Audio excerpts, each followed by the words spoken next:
तो गाइज लेकर आए एक और न्यू फ्रेश टॉपिक आप लोगों के लिए जो कि बनने वाले ऑपरेशंस। मैथ्स के अंदर आप लोगों ने सभी ने पढ़ोगे एडिशन, सब्ट्रैक्शन, मल्टीप्लिकेशन और डिवीजन।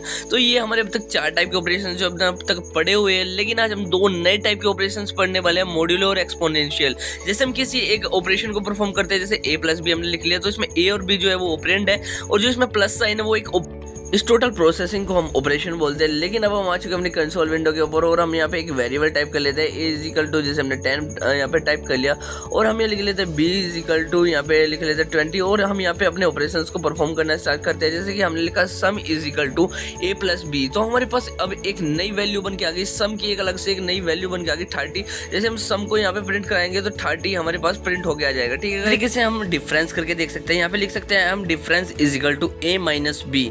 ठीक है, तो यहाँ पे लिख लेते हैं difference is equal to A minus B, और जैसे हम इसको करेंगे देन इसकी एक नई वैल्यू बन जाएगी। हमारी जो डिफरेंस वेरिएबल है इसकी एक नई वैल्यू बन जाएगी। ठीक है, जैसे हम अपने मल्टीप्लिकेशन कर सकते हैं, तो हम यहाँ पे लिख देंगे multiplication is equal to A multiply by B, और इसकी एक नई वैल्यू बन जाएगी मल्टीप्लिकेशन की। एंड डिवीजन कर सकते हैं हम, is equal to division is equal to A divide by B कर सकते हैं, एंड इसके बाद हमारे पास डिवीजन की एक नई वैल्यू प्रिंट हो जाएगी।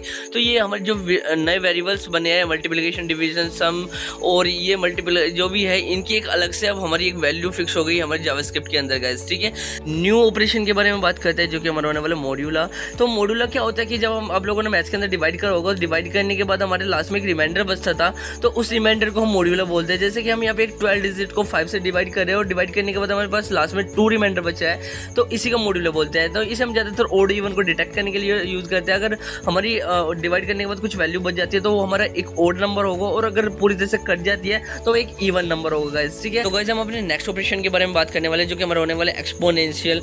यानी कि अब तक हमने मैथ के अंदर पढ़ा था 2 की क्यूब पढ़ लिया या फिर 2 का स्क्वायर पढ़ लिया, लेकिन पावर्स और भी बड़ी बड़ी होती है। जैसे कि हमने 10 की पावर 15 हो गई, या फिर 15 की पावर 10 हो गई, तो इतने बड़े बड़े को हम कैसे कैलकुलेट करते हैं, तो इसी तरीके की चीज़ को हम जावास्क्रिप्ट के अंदर कैलकुलेट करने वाले हैं। जैसे कि हमें अपने कंसोल विंडो पे आ गए और यहाँ पे 2 मल्टीप्लाई 2 करा, तो इसने दिखा दिया कि इसको 4 बोलते हैं। ठीक है गाइज, तो इसी तरीके से हम जैसे यहाँ पे एक वेरिएबल ले लेते हैं, जैसे कि variable A is equal to हमने यहाँ पे ले लिया 10, एंड वेरिएबल बी भी ले लेते हैं। ठीक है ना, variable B is equal to हम 15 ले लेते हैं। ठीक है, variable B is equal to 15। ठीक है,